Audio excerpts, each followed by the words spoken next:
2017년 중국 광둥성 경찰서에 다급한 실종 신고 전화가 울려 퍼진다. 실종된 사람의 이름은 린 샤오런, 키 1.5m, 다운 증후군을 앓고 있는 30대 남성이었다.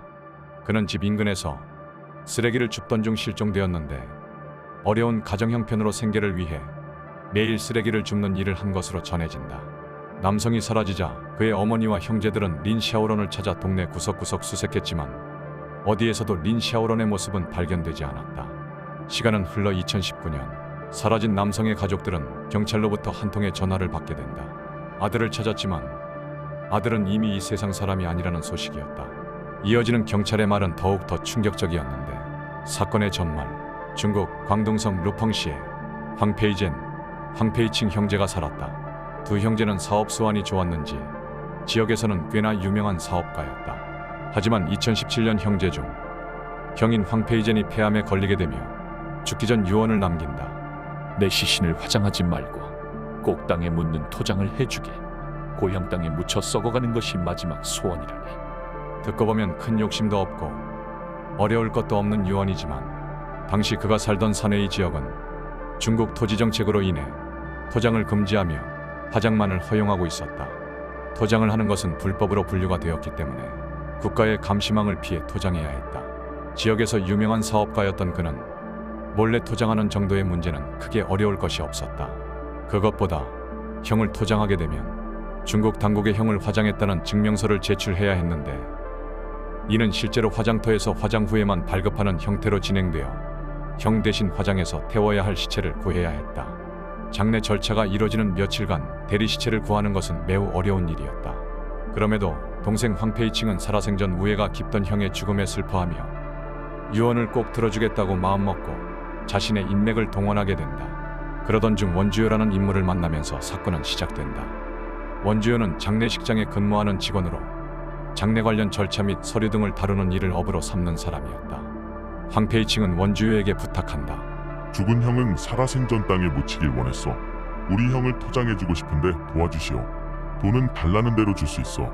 원주효는 돈의 유혹에 굴복했고 황페이칭의 제안을 수락한다.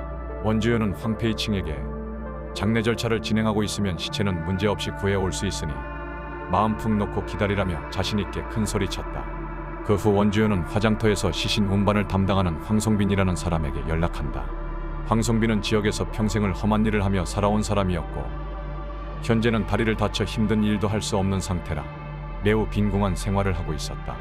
원주효는 황송빈에게 황페이젠 장례식이 끝나기 전까지 대신 화장할 대리 시체를 구해올 수 있겠나?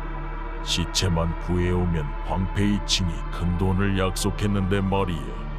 당신 지금 몸이 아파서 제대로 일도 못할 텐데 한 번에 큰 돈을 벌고 쉬는 것이 어떤가? 황송빈은 처음에 몇 차례 거절했지만 돈의 유혹을 뿌리칠 수 없었고 이를 받아들인다. 황송빈은 백방으로 나서 시체를 구하러 다녔다. 하지만 장례 기간 동안 시체를 구할 수 없었다. 장례 기간은 생각보다 짧았고 원주효와 약속한 날은 다가오고 있었다.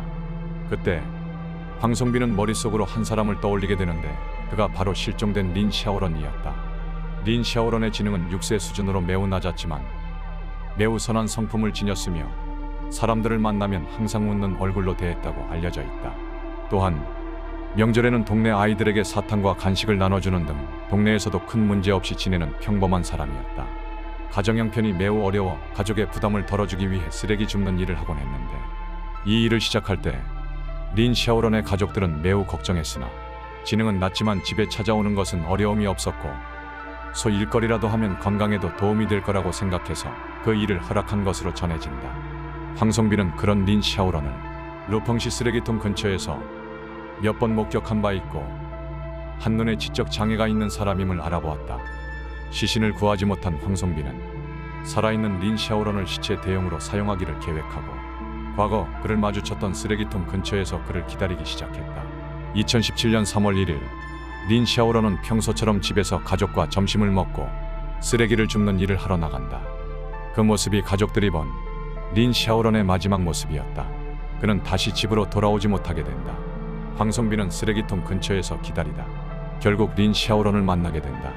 어이 친구, 우리 집에 가서 고기랑 술 먹으며 같이 놀지 않을래? 내가 살 테니 가자고. 순진한 린 샤오런은 황성빈의 제안에 기뻐하며 황성빈의 차에 올라탄다. 차에 올라타자 황성빈은 준비한 술을 린 샤오런에게 권한다. 그것을 호의로 착각한 린 샤오런은 황성빈, 악마가 권하는 술을 계속 마시고 쥐기가 오른 린 샤오런은 결국 술에 취해 황성빈의 차에서 쓰러지게 된다. 이때 황성빈이 준비한 술은 싸구려 와인 6병이었다고 한다. 황성빈은 차에 준비해 놓았던 관에 린 샤오런을 눕히고 관 뚜껑의 못을 받고 린 샤오런을 관 속에 가두었다.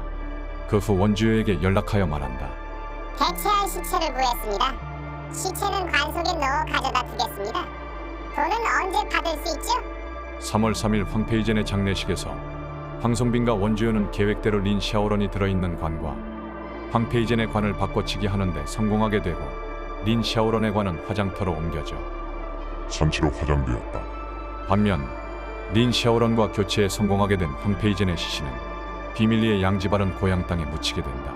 이때 황성빈이 린 샤오런을 불에 태우고 받은 대가는 약 10만 7천위안, 하나 약 1,900만 원을 받았다고 한다. 2년 후 2019년 이들의 만행은 대중에게 알려지게 되는데 경찰은 실종 신고된 린 샤오런을 추적하면서 도로의 CCTV를 확인했고 오후 1시경 린 샤오런이 쓰레기통을 뒤지던 중 한 남성이 벤에서 내려 린 샤오런과 대화를 시도하고 벤에 태우는 모습을 확보한 후 이를 추적하여 벤을 운전했던 황성빈을 찾아 체포했다고 전해진다. 사건의 결과 사망한 부유층 인물의 시신을 대신하여 산채로 불에 타게 된 린 샤오런의 어머니는 절규했고 황성빈은 체포된 후 진술에서 린 샤오런을 산채로 불에 태운 것은 아니고 술을 많이 먹여 죽인 이후 화장했다고 진술했다. 중국 법원은 황성빈에게는 사형, 황페이칭, 원주효는 사건에 강하게 연루되었음에도 시체를 구해 오라고 지시했을 뿐 직접적으로 사람을 죽여 시체를 가져오라는 지시는 하지 않았다는 점이 참작되어 큰 처벌 없이 풀려났다고 전해진다.